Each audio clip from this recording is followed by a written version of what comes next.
महाशिवरात्रि की आप सभी को शुभकामनाएं। आज मैं आपको गोस्वामी तुलसीदास जी कृत कविता और छंद सुनाने जा रहा हूँ। इन छंदों में भगवान शिव की स्तुति और वर्णन है। कवितावली में गोस्वामी तुलसीदास जी शिव स्तवन करते हैं। भस्म अंग मर्दन अनंग संतत असंग हर, शीस गंग गिरिजा अर्धंग भूषण भुजंग बर, मुंड माल विधु बाल भाल डमरू कपालु कर, विबुध बृंद नव कुमुद चंद सुख कंद सूल धर, त्रिपुरारि त्रिलोचन दिग्बसन, विष भोजन भव भय हरन, कह तुलसीदासु सेवत सुलभ, शिव शिव शिव शंकर शरण, शिव शिव शिव शंकर शरण, शिव शिव शिव शंकर शरण। अर्थात महादेव के शरीर पर भस्म है, वे कामदेव का मर्दन करने वाले तथा सर्वदा असंग हैं। उनके शीश पर गंगा जी हैं, अर्धांग में पार्वती जी हैं और सर्प उनके आभूषण हैं। गले में मुंडमाला, माथे पर दूज का चंद्रमा और हाथों में डमरू और कपाल हैं। देव समाज रूपी नवीन कुमुदों के लिए शूल धारण करने वाले महादेव चंद्रमा हैं। सुख के मूल त्रिपुरासुर के अरि, तीन नेत्रों वाले दिगंबर, विष का भोजन करने वाले तथा संसार के भय को हरने वाले महादेव भजने पर सुलभता से प्राप्त होते हैं। गोस्वामी जी कहते हैं, मैं उन शिव शंकर का शरणागत हूँ। गोस्वामी तुलसीदास जी श्री रामचरितमानस के बालकांड में महादेव की बारात में सम्मिलित होने आए गणों का वर्णन करते हैं।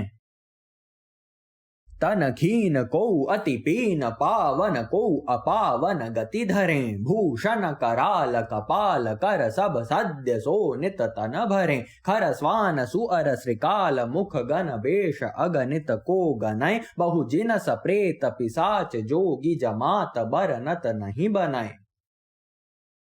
अर्थात महादेव की बारात में कोई गण बहुत पतला, कोई बहुत मोटा, कोई पवित्र और कोई अपवित्र वेश में हैं। ये गण भयंकर आभूषण धारण किए हैं तथा हाथ में खोपड़ी लिए हैं। सारे गण नवीन रक्त शरीर पर लगाए हुए हैं और गधे, श्वान, सुअर और सियार के से उनके मुख हैं। गणों के अगणित वेश कौन गिने। बहुत प्रकार के प्रेत, पिशाच और योगिनियों के जूथ हैं जिनका वर्णन करते नहीं बनता। इस बारात को देखने आए कुछ लड़के भयभीत हो अपने घर भागे।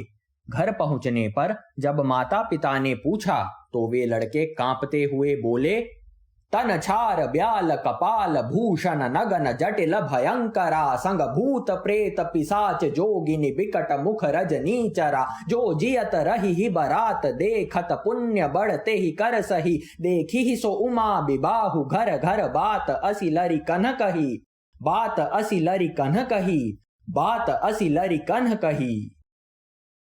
अर्थात लड़कों ने घर घर यह कहा कि वर के देह पर राख है, खोपड़ी और सर्प के गहने हैं, वह नग्न जटाधारी और भयंकर है, उसके संग विकट मुख वाले निशाचर हैं। जो बारात को देखकर जीता बचे, सच में उसके बड़े ही पुण्य हैं और वही उमा अर्थात पार्वती का विवाह देखेगा। कवितावली की एक अन्य कविता में गोस्वामी जी लिखते हैं, खायो काल कुटु भयो अजर अमर तनु भवनु मसानु गथ गाठरी गरद की, डमरु कपालु कर भूषण कराल ब्याल बावरे बड़े की रिझ बाहन बरद की, तुलसी बिसाल गोरे गात बिल सती भूति मानो हेमगिरी चारु चांदनी सरद की, अर्थ धर्म काम मोक्ष बसत बिलोकनी में, काशी करामाती जोगी जागती मरद की, काशी करामाती जोगी जागती मरद की, काशी करामाती जोगी जागती मरद की। अर्थात महादेव ने कालकूट विष खाया पर उनका देह अजर अमर हुआ। श्मशान उनका निवास है तथा भस्म की पोटली उनकी संपत्ति है। हाथ में डमरू और खोपड़ी हैं तथा भयानक सांप उनके आभूषण हैं। महादेव को बैल पर आरूढ़ होने में रुचि है।